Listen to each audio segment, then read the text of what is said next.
For today's video guys, ipapasyal ako ng anak ko dito sa Robinson at i-date niya ako dahil napansin niya ay lagi lang ako dito sa bahay, ay laging nagbabantay sa tindahan. So ayan, binidyohan ko siya pati ako. Nag-enjoy talaga siya at ako ay sinama niya dito sa Robinson. Ayan, pakain daw kami. Actually, gusto niya akong isama, ikain sa Chowking. Ang sabi ko sa kanya ay kumain na ako, busog na ako. Ay kung sinabi mong wag kang kumain mama at lalabas tayo, kakain tayo sa labas, ay hindi na ako kakain. Ngunit dumating ka ay bigla lang siyang nagyaya na dali niya ako sa Robinson. So yun, at kakain daw kami sa labas, mag-chowking daw kami. Ayun nga, busog ako. So ngayon sabi niya doon na lang tayo magtambay kay Bunso, mag ano tayo doon, mag coffee or what, i-date kita. So ayan, nasa loob na kami ng mall. So diretso kami. Ayan, pinasingit ko pang ipakita na ang chowking. Ay kung di lang ako busog, baka tiyak mag-chowking kaming dalawa. Busog ako. So ngayon magmerienda na lang kami, kumbaga magmerienda, pero wako si kayo alas 6 na yan. Papunta na kami ng Jayco, patanaw-tanaw ako dyan dahil siyempre para naman akong ang bihira na lang po talaga ako nagpunta ng mall, ilang buwan na nakalipas, no? Ay siguro ang huli kong nagpunta dyan ay January kami naghuling nagpunta dyan. So anong petsa na, anong buwan na. So yan, patingin-tingin ako sa Manam. Ang sarap talaga dyan ng mga pagkain sa Manam. Tapos sinunod ko pa yung Papay. Ayan, so magkatapat-tapat lang yan, magkatabi-tabi lang yan, nasa iyo na yan kung saan ang gusto mong pumasok dyan para kumain. Ano, ang sarap ng kumain dyan, budget lang ang kulang.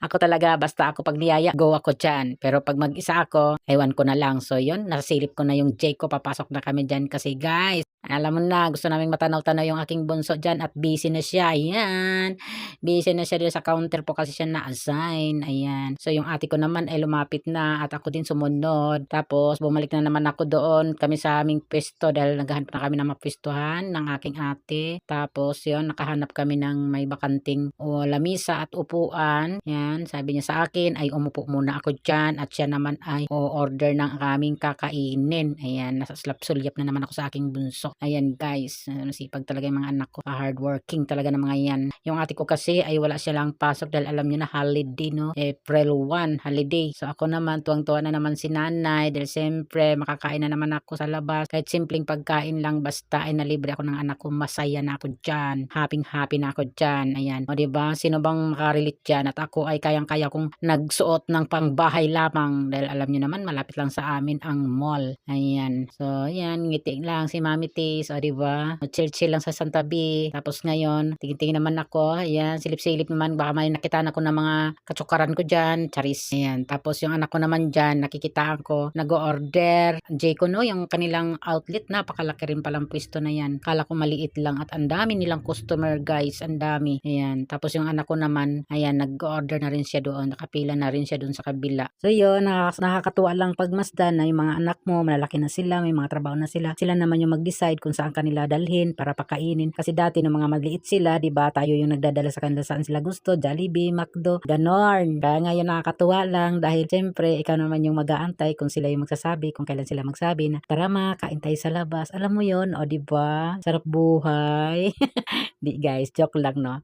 Totoo naman yan, pero ako yung nanay na hindi masyadong maluho ng sa gusto kahit sa mga pagkain o material na bagay. Pag ano ko lang, pag minsan lang talaga. Ang gusto ko lang yung nasa bahay ako, masaya ako, na may nilibang-libangan ako tulad sa tindahan, ganun lang ako kasimpleng nanay. Hindi ako materialistic na mahilig mag-shopping, mahilig magkain-kain sa labas, ganun. Hindi ako, kaya siguro napapansin ng mga anak ko na hindi ako nagsasalita sa kanila, lagi ako nasa bahay, nakapansin nila na kung ano yung dala nila, masaya na ako. Minsan hindi pa ako nakikipag-join sa gusto mga dala-dala nila na mga kain, no? Minsan kasi madalas talaga pag dumating sila, pag busog na ako, tsaka hindi kasi ako masyadong mga kain na alam kong di naman maganda sa ating kalusugan. May gusto ko lang na mga gulay, alam nyo yun. Siyempre tayong mga may edad na, kailangan talaga maging control sa mga pagkain. Siyempre maingat na tayo sa ating sarili. So yun, nag-aantay na ako ngayon dyan, di ba? O yung nanay parang bata lang, nag-aantay sa order ng kanyang anak, no? Sa aming kakainin ng anak ko, di ba? Tayo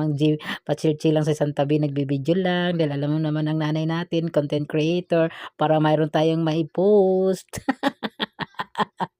O, di ba? So, yan, nag-aantay ako dyan. So, parating na rin yung anak ko dyan. Nadala na siyang kanyang in-order na Jayco donut. Ayan. Ayan, nakalapag na yun, guys. Tapos, nagligpit siya ng kalat ng unang customer kasi busy po ang ibang mga crew, hindi makapagligpit. So, yung anak ko na ang nagligpit dyan dahil sinipag siya at gusto niya malinis ang aming lamisa. So, siya na po nag-volunteer na magligpit ng pinag-iwanan ng unang customer nang nakaupo dyan. Ayan. Diba? Napaka-good girl ng anak ko. Bait. May kusa. Lumipat po kasi kami ng ibang pwesto. Gusto niya dun sa may sofa. Dan. Para daw makasandal-sandal kaming dalawa. So, ayaw pa talaga niyang tumapat doon sa upuan. Gusto niyang katabi ang nanay niya. So, yun. Diba? Tamang banding namin dalawang mag-ina. So, kain na kami dyan. Pero may pa-picture-picture muna bago kumain. O, picture daw muna. Lahat. Isa-isa ang picture. Sabagay di pa talaga kami kasi gutom dyan, lalo ako dahil busog na ako ang aga ng hapunan ko. So, tamang ano na lang yan sa amin dyan, parang dessert na lang, no? So, yun, tuloy pa rin ang picture. Picture, alam naman natin na lagi tayong nagpipicture sa mga pangyayari sa araw-araw na ating ginagawa, no? Lalo na pag sa labas ay kumain, kailangan nating picturean para may pang-my-day tayo, di ba? Oh, yan, pang-my-day na naman namin yan, ng anak ko. So, kakain na kami, guys. Panoorin nyo na lang kami. I-pass forward na lang natin yung ating video, guys, para hindi kayo mainip at mabilis yung ating, para pagkatapos niya ng pagkalipas ng ilang seconds ay tapos na rin kayong nanood, no? O at least kami nabubusog, kayo nanonood. Guys, mag-comment na lang kayo kung taga saan kayo para malaman namin kung saan nakarating ang aming mga video. At pakishare na lang kung nagustuhan nyo yun, guys. So, ayun guys, maraming salamat sa inyong panonood, guys. Hanggang dito na lang ang aming video. Bye-bye!